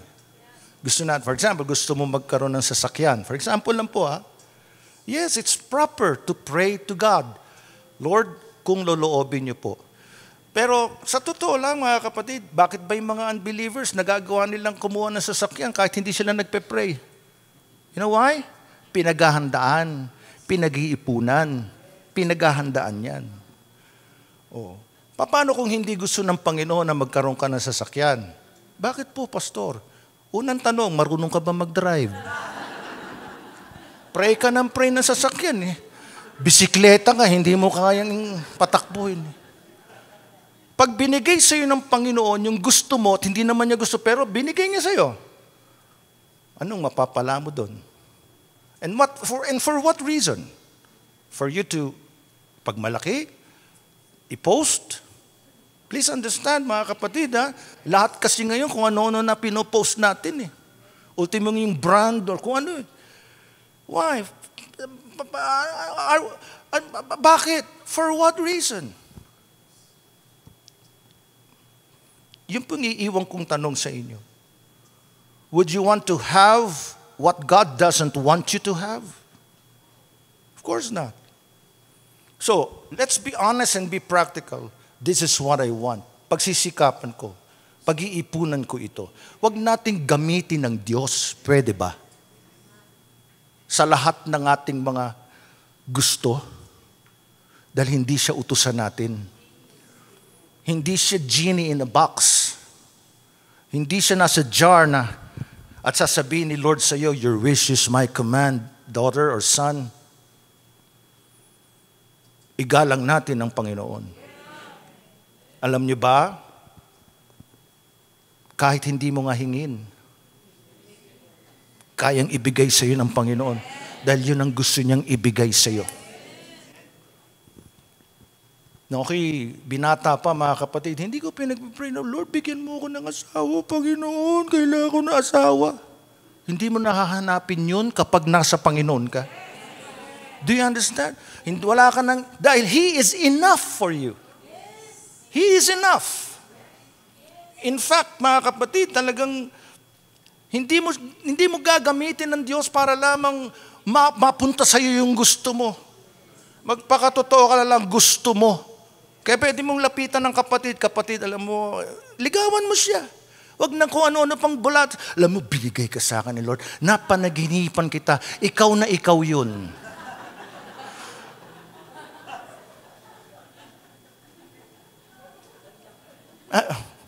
Naalala ko nga po noon wala pa po ako asawa. Please understand me mga kapatid, may nagregalo sa akin ng broken heart, na chain heart. Sabi sa akin, Pastor, this broken heart, this is this one is for you. The other broken is for me. Sabi ko, sa'yo na lang lahat. Kinilabutan ako, kinabahan ako eh. I'm not being conceited, mga kapatid. Pero hindi ganun ang that is not the way the Holy Spirit works. Delight yourself in the Lord, and He will give you the desires of your heart. You have that desire? Delight yourself first in the Lord.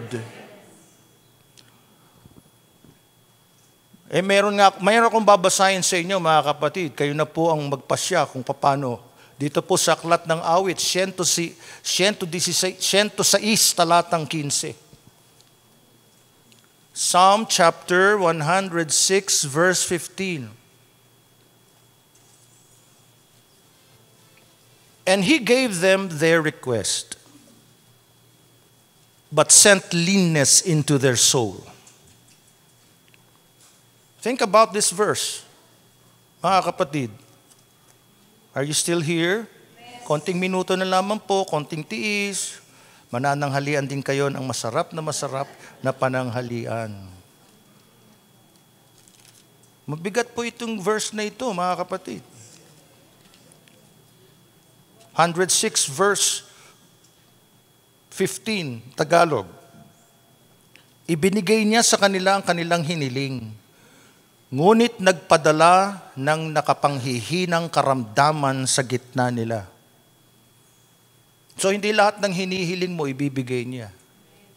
Bakit nangyari ito sa bayan ng Israel? Bayan niya ito, ha? Kilala nila ang tunay na Diyos. Ang Israel, ang mga Hudyo, utang natin sa kanila yung pagkakilala natin sa Diyos. That is why meron tayong flag po nila eh. We owe this to them. The Old Covenant, even the New Covenant, the Bible, the Word of God, the Scripture, the one true God. So they know how to pray. Hindi tulad natin, mga kapatid, minsan, sorry po, gumagaya-gaya lang tayo. O dinadaan natin sa buladas, sa magagandang hanay ng salita. God cannot be manipulated. He cannot be dictated. He is not answerable to anyone. Bakit nangyari sa kanila ito? A warning for us, church. Warning po. Verse 21. Tignan niyo po. Nalimutan nila ang Diyos, ang kanilang tagapagligtas, na gumawa ng mga dakilang bagay sa Ehipto. How many Christians, nang sila'y pinagkalooban ng Diyos ng mabuting buhay, material blessing, sabihin na natin ganon, the ability to accumulate wealth, yung achievements, si Lord lahat nagbibigay niyan, yung promotion, and yet, how many Christians, they have already forgotten God. Nakaranas na ng tagumpay sa mundong ito, kinalimutan na ang Diyos. Nalimutan nila ang Diyos, ang kanilang tagapagligtas. Let us not forget Him. Ikaw at ako, let us desire these gifts as He will, as He pleases. And let us not forget na Siyang may bigay. Siya rin ang babawi niyan. Siya rin ang kukuha niyan. And as I close, brothers and sisters, as I close, let us go back to 1 Corinthians chapter 12.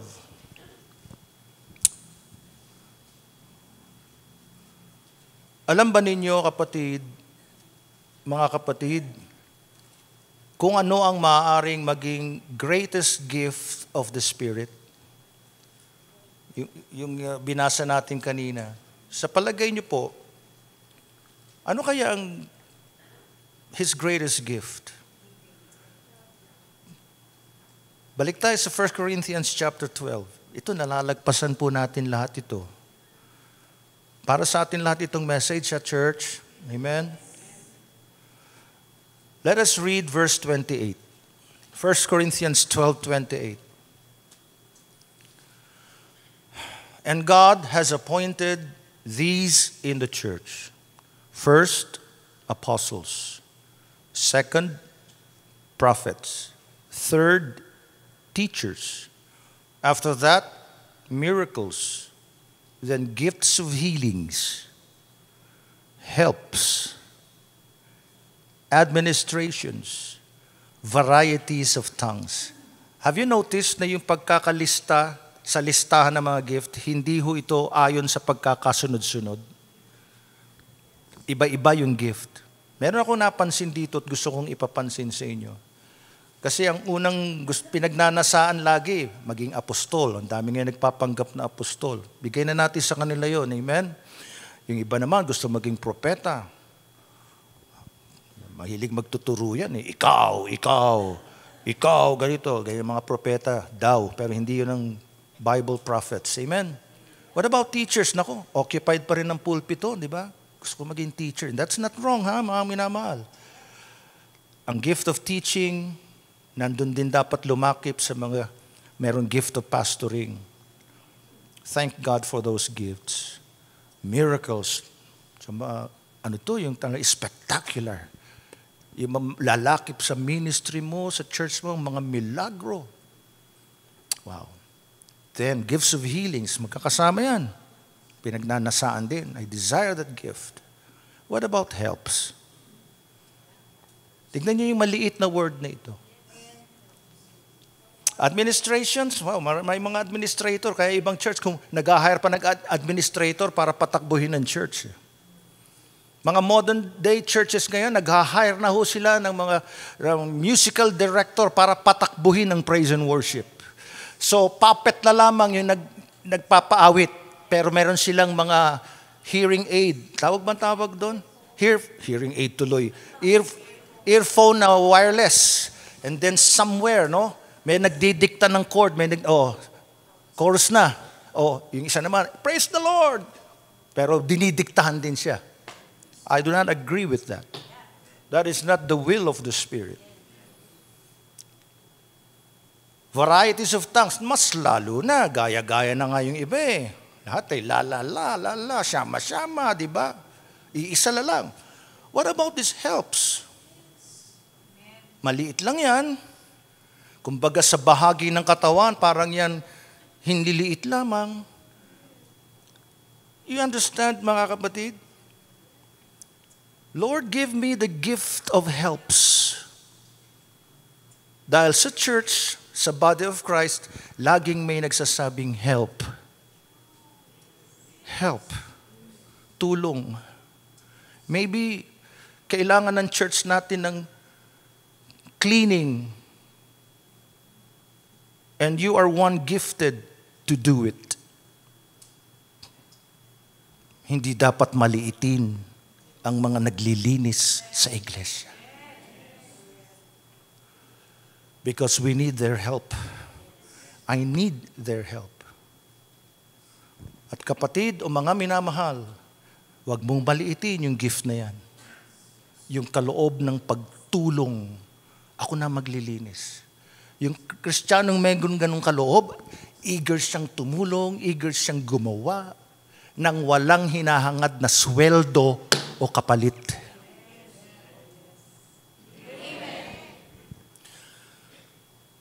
Pinatotoo sa akin ng ating pastor sa Pangasinan.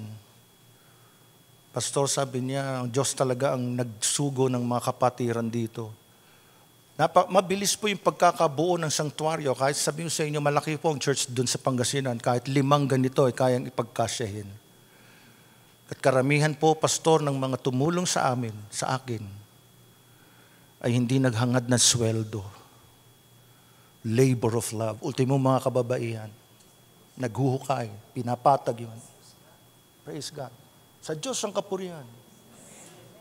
Dahil ang gusto natin lagi ngayon, huwag magagalit po kay pastor, yung hindi nadudumihan yung kamay natin.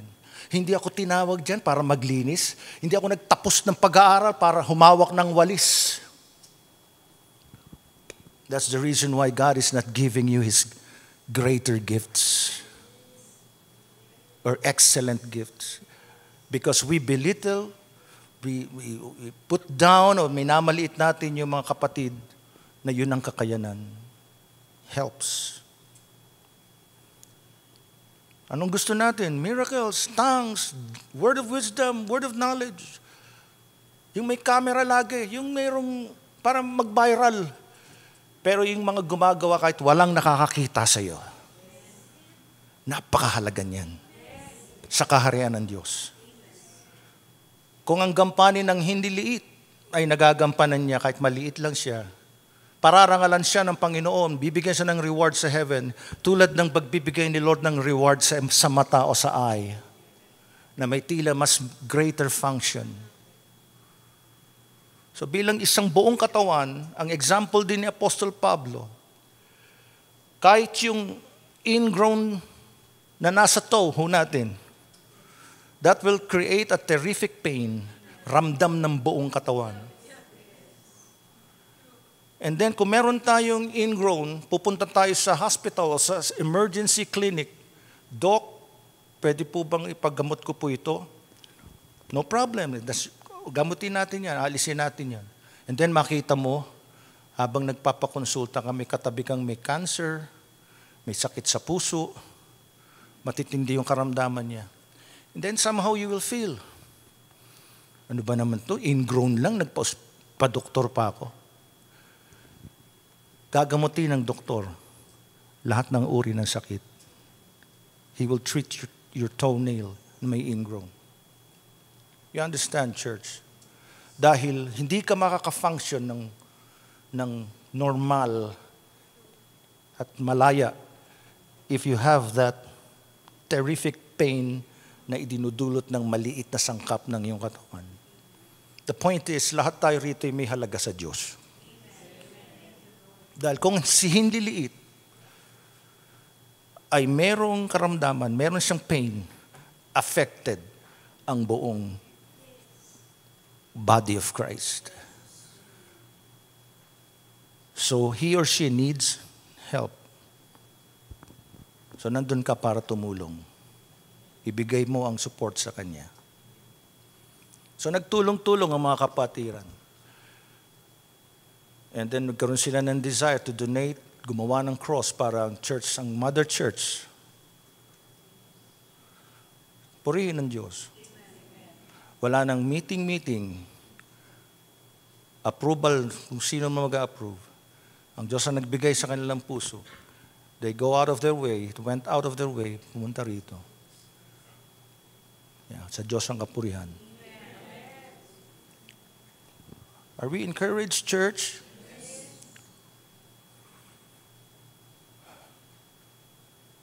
Mga naglilinis ng church, nagme-maintain ng church, stewards, musicians, karamihan dyan, mga volunteer po mga kapatid.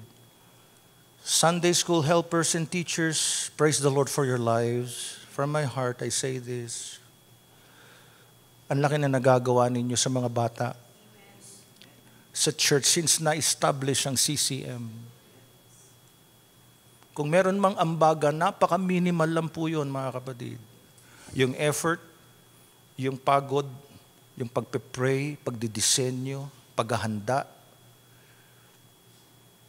Helps. Kasama ho yan sa helps.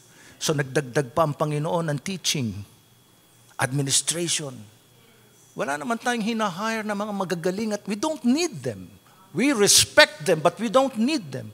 We need godly men and women. Kahit wala kang alam, kapag kinasihan ka ng Espiritu Santo, He will enable you. He will enable you. Glory to God! Hallelujah! Helps! Nakita mo ang mga kapatid na busy, then binigyan ka ng Panginoon ng ministry to fix cups of coffee. Helps! Nagtimpla ka ng kape para sa mga kapatiran. Walang maliit na gawain sa mata ng Panginoon. Nakikita niyan, tapat ka sa maliit, wala kang hinahangad na papuri ng tao, sweldo o ano. Sabi nga ni Pastor Roger, Pastor, meron ditong mga kapatiran kami na mga skillful talaga. Kung ang bigay sa kanila ay worth, magkano 700, 300 na lang po, Pastor, kahit ganun lang. Walang dinidemand, 700 ako, 900 ako, dahil skill ko yan eh. Forget it kung ganyan ang yung ugali. Labor of love, help! Walang hinahangad na kapalit. Yung mga tumutulong sa kitchen, mga typist, Sunday school helpers and teachers, People who go out sa mga meetings, mga nag-e-errand for the body of Christ. Huwag na tayong magsiksikan sa pulpito. You understand? Marami pong gagawin sa church. And dahil sa inaambag ninyong help, natutulungan nyo rin ang inyong pastor. Gumagaang ang aking pasanin dahil sa tulong din po ninyo. Magtulungan tayo. Ang ganda po, kasama pala sa gift po yan, yung pagtulong. And be consistent. Consistent. Walang excuses. Kung gusto niyong matuto ng musical instruments, commit your life to the Lord. Bakit gusto mong matuto ng musical instrument? Para saan yan? That is for His glory and for the edification of the church. Hindi para sabihing ang galing mo. Do you understand, mga minamahal? Hindi para sumikat o pagkatapos matuto sa church, iiwan na ang church at gagamitin sa sekular yung kanyang natutunang talento. Wala akong oras, pastor, wala akong panahon. Kung ganyan ang katwiran natin, walang problema. Ang Diyos kahit kailan. At ito yung aking din paninindigan, mga kapatid. Hindi ko po ugali na ipinagpapalimos ang gawain ng Panginoon. Umatin ka, sige naman ka. No. Ang Panginoon ang tatawag sa iyo. Ngayon, kung meron kang talento, ayaw mo namang ipagamit sa Panginoon. Hindi ako paulit-ulit na magsasabi, kapatid, parang awa mo na. Kailangan namin ng musician. Mga minamahal, kahit walang mga musicians, may kamay po tayo eh. Ipapalakpak natin yan sa Panginoon. Pero kung ang mga musicians ay magyayabang lang, wala ka pang commitment, wala kang respeto sa Diyos, wala kang respeto sa gawain, kalimutan mo na yun. Hindi po ako nagagalit, mga kapatid. Nalulungkot lamang po ako madalas sa pag may mga tao at mga Christian, pinagmamalaki nila yung kanilang galing at yung kanilang talento. God is not impressed. Helps. Maliit lang po yan. Tapos sabi ni Pablo, I'll show you a better way. Babasahin ko na lamang po, 1 Corinthians chapter 13. This is the way to have the gifts of the Spirit. Actually, ito po yung bridge that will build the gap between the sovereignty of God and the gifts of the Spirit.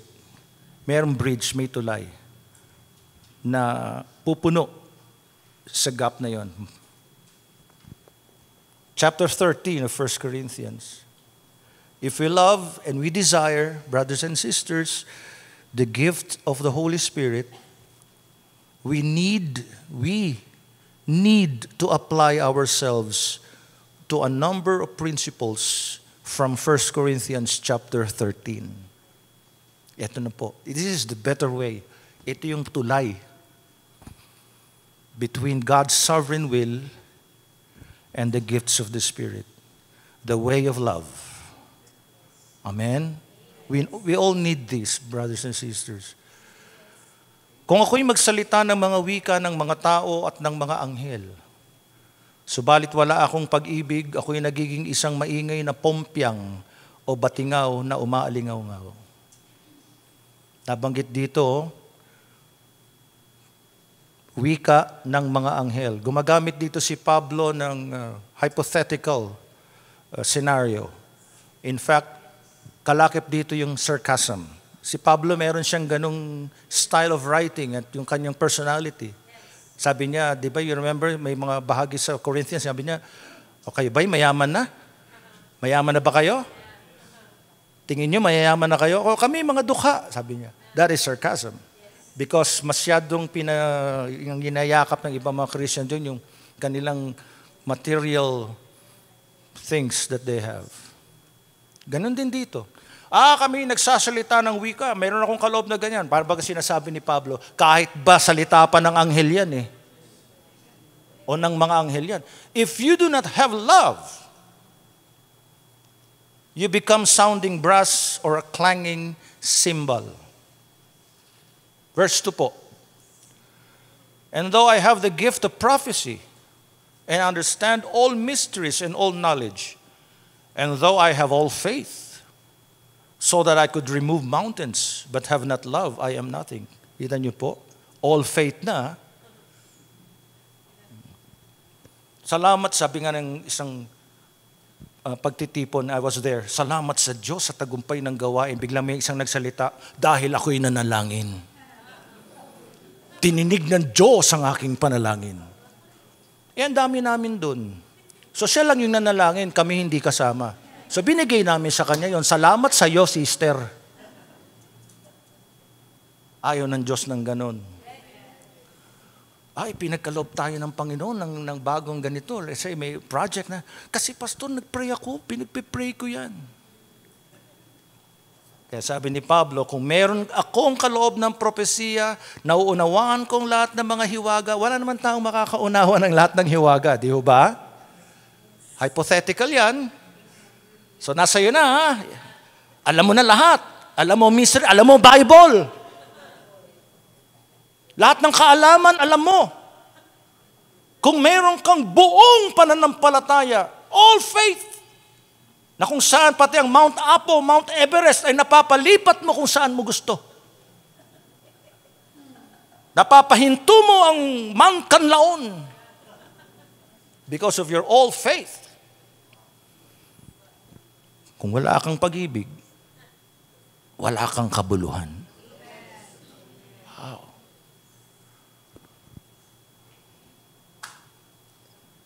Verse 3. Ito po. Gift of giving. And though I bestow all my goods to feed the poor, and though I give my body to be burned, but have not love, it profits me nothing. Church, this is the better way. The way of love. And then sa verse 4, ito na pong definition ng love. Medyo hard po ito. We all need this principle. Love suffers long and is kind. Love does not envy. Love does not parade itself. It is not puffed up. Ang pag-ibig ay matiisin at magandang loob. Gusto kong tignan ko ang aking sarili sa salamin ng salita ng Diyos ngayong umaga. Binabasa ko po ito hindi po natin binabasa ito para paringgan natin yung iba. O ikaw kasi wala ka niyan. O may kakilala akong ganyan. Hindi. Personal na po. Tayo. I have my shortcomings, mga kapatid. Sinaliwanag ni Pablo, love suffers long and kind. In other words, true love, agape love, tolerates those who seem inferior. Meron kang long suffering sa mga inferior socially, culturally, intellectually. Yung mga cleaners ng church, hindi mo titignan, hindi mo tatawagin, Bradley ka, ito ba'y nilinis nyo? Pinupunasan nyo ba itong church? Ang dumi-dumi ng upuan. Pag nakita mong marumi yung upuan, kapatid, linisin mo. Dahil ang tingin mo ba sa kapatid na ito'y inferior? Church, pag humawak yan ng walis, humawak at nagpunas na yan, tahimik niyang ginagawa yon. O sila, gift ni Lord po yan. I-reward sila ng Panginoon because they're not doing it grudgingly. Sa Diyos ang kapurihan sa buhay ninyo, mga kapatid. Men's ministry, Ladies for Jesus, youth, lahat ng ministry sa naririto na naglilinis. May ginagawa, kumikilos, help, tumutulong. Naririnig mo, may help doon. Punta ka. That's the gift of the Spirit. A gift of the Spirit. Help. Sunday school, help. Punta ka. Volunteer. Kahit wala kang alam, God will enable you. Oh, glory to God. I sense the presence of the Lord today. Hallelujah. Love suffers long and is kind. Second, love envies not. Ang pag-ibig ay hindi mainggitin. This is very important dahil sabi ni Jesus, Sabi ni James, James 1:4. Paki-insert lang po yan. James 1:4. Be perfect and complete, lacking nothing. Let patience have its perfect work, that you may be perfect, may be mature, complete, ganap kay Kristo. Pansinin, lacking nothing. Walang anumang kakulangan. Kung may bagay na wala ka at ang kapatid mo'y meron, hindi mo sasabihin, yan ang kulang ko. Wala kang kakulangan. Hindi ka naiinggit sa kanya. Why? Psalm 23 verse 1. Because the Lord is your shepherd. The Lord is my shepherd. I shall not want. Amen? Naway makarating tayo sa lugar na kung saan ay masasabi natin, by His grace, I have all that God wants me to have materially right now, because love does not envy. Hindi mainggitin. Hindi mapagmalaki. O hindi siya hambog. Alam niyo yung mga hambog na tao, insecure po yun. At gusto nila na mainggit yung kapwa nila. Pero ikaw at ako na Kristiyano, hindi tayo gagawa ng anumang bagay o magpo-post sa social media sa motibong mainggit nawa kayo.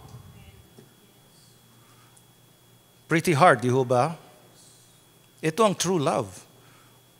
Hindi kagaya ng pag-ibig sa mundo. O kailangan natin ito. This is the way of love. Next verse, please.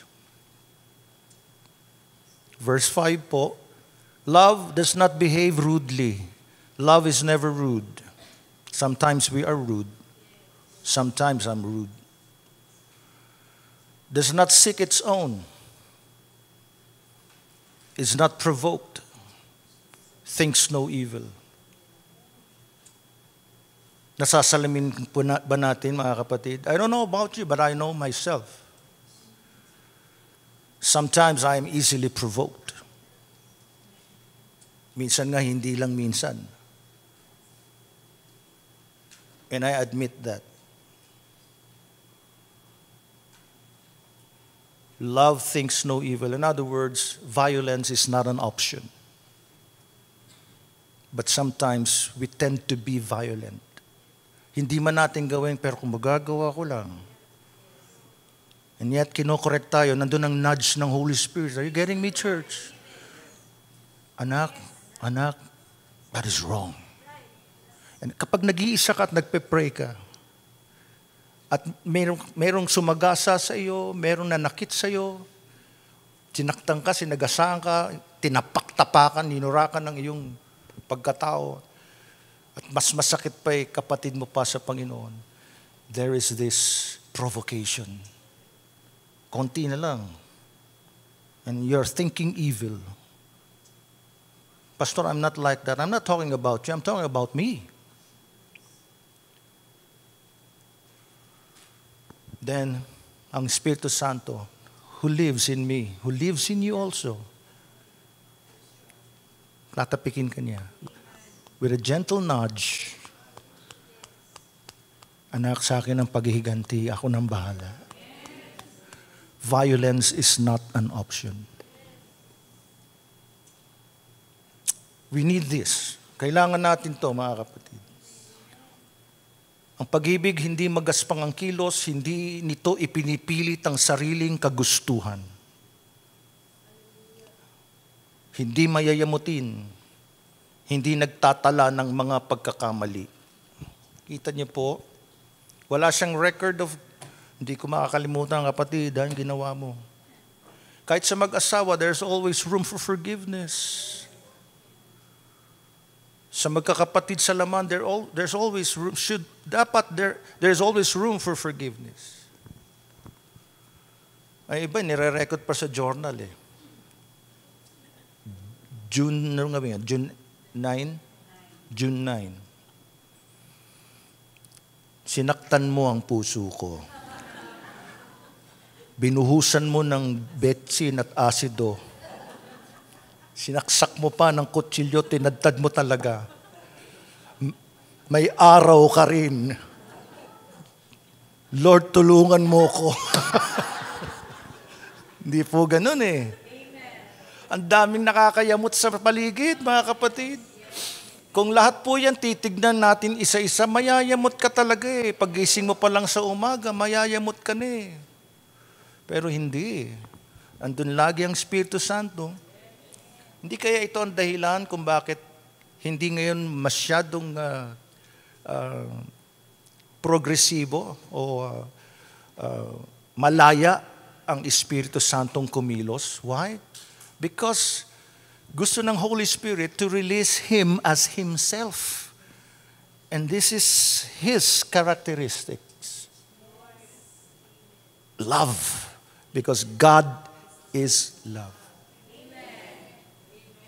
So kung meron tayong dapat palang hingin at pag nasaan ang gusto, Lord, please help me. Punuin mo ang puso ko ng pag-ibig. Dahil kulang na kulang ako ng pag-ibig. Opo, Kristiyano na po ako, pero bigyan niyo pa po ako. Umapaw sa akin ang pag-ibig. Amen. Praise the Lord. Magagawa natin yan through His help. Do you agree, church? Amen. Next verse po. Thank you sa inyong matyagang pakikinig. God bless you. Love does not rejoice in iniquity, but rejoices in the truth. Hindi ito natutuwa sa masasamang gawa, kundi natutuwa sa katotohanan. Next po.